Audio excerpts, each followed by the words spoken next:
اور منہ مبارک سے لے کے ناخن پا تک میرے مولا علی نے فضائل پڑھے مولا نبی کے.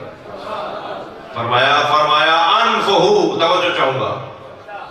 اچھا میں اس سے پہلے، یہ ممبر ہے نا، کسی سے پوچھا جائے بیٹا ممبر کسے کہتے ہیں تو بچہ کہے گا جی 2-3 زینے ہوتے ہیں، وہ امام بارگاہ میں کرسی رکھی ہوتی ہے، اسے کہتے ہیں ممبر. کسی اور سے پوچھا جائے وہ کہے گا جی وہ کالا کپڑا ڈالتے ہیں مجلس میں اور سرخ اور اچھا میں رنگین کپڑا ڈالتے ہیں میلاد، اس میں مولانا بیٹھتے ہیں. ہر شخص اپنے معلومات اور معرفت کے مطابق جواب دے گا. صحیح ہے.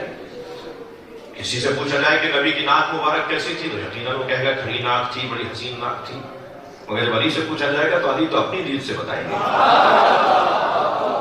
اب مولا علی سے پوچھا گیا کہ مولا نبی کی ناک مبارک کیسی تھی تو مولا علی فرماتے ہیں انفہ لم یشم رائحۃ کریہا، نبی کی ناک مبارک ایسی تھی کہ آپ کو کبھی بدبو آتی نہیں تھی، آپ ہمیشہ خوشبو سونگھتے تھے.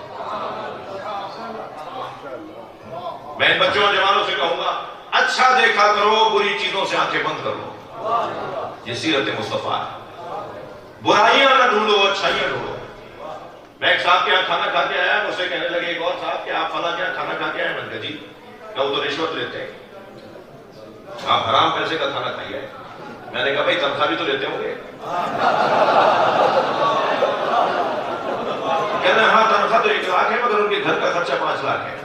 تو میں نے کہا میں تنخواہ کے پیسوں سے کھانا کھا کے آیا.